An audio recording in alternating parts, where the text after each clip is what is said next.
Salut zusammen und herzlich willkommen zu diesem neuen Video. Ist schon wieder ein bisschen länger her und das ist schon wieder kein «Ich frage Basel». Ihr seid vielleicht enttäuscht und das ist mir eigentlich egal. Und ich bin jetzt nicht so jemand, der so sagt, ja, Entschuldigung, es tut mir mega leid, dass ich kein Video gemacht habe. Es ist halt einfach so, ich kann nichts daran ändern, Mann. Jedenfalls habe ich mir gedacht, ich rufe heute ein paar Fans von mir an. Ich habe von denen Nummern irgendwie gekriegt und überrasche ich die mal, oder? Das wäre doch einfach mal eine coole, neue, innovative Idee, die es auf YouTube noch nie gegeben hat. Darum rufe ich mal auf meine Fans an und ja, schauen mal, wie die reagieren. Rufen wir einfach mal an. Da.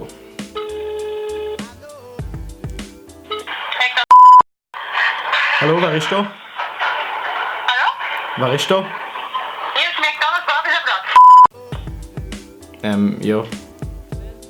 Sie hat mich nicht erkannt. Also, wenn ich ehrlich bin, finde ich es jetzt ein bisschen frech, dass die mich nicht erkannt haben. Ich meine, ich habe jetzt schon über 1000 Abonnenten und dann bin ich halt schon Fame. Ich merke es auch, ich bin so auf der Straße. Ich werde immer erkannt von allen, egal was ich mache. Flavio. Was? Können wir Fotos machen? Ich kenne die gar nicht. Es ist mega mühsam. Ich laufe so durch die Stadt, da kommt jemand so: «Heisst du Flavio Stucki?» Jo. Du machst voll coole Videos im Fall. Ich weiß. Ciao. Es geht nicht. Jedenfalls, ja, wieso ich eigentlich das Video gemacht habe, ist, die Halftime Nerds, meine treuen Kumpels, sind zum Webvideopreis nominiert worden. Das ist fucking unglaublich. Mit einem Kurzfilm, wo ich sogar in der Produktion dabei war. Das ist wahrscheinlich auch der einzige Grund, wieso sie nominiert worden sind. Ey, die müssen gewinnen. Jedenfalls wäre es mega nett, wenn ihr für die würdet abstimmen würdet. Die sind nämlich nominiert in der Kategorie Bestes Video vom Jahr. Das ist doch mal geil. Sie sind Leute aus der Region Basel.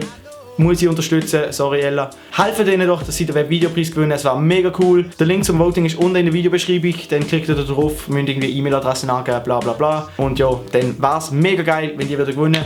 Wenn nicht, wäre es auch geil, weil dann klauen sie mir den Fame nicht. Aber egal, ihr seid eh nicht mehr dran bis jetzt, weil ich einfach noch Scheiß labere. Darum auf Wiedersehen.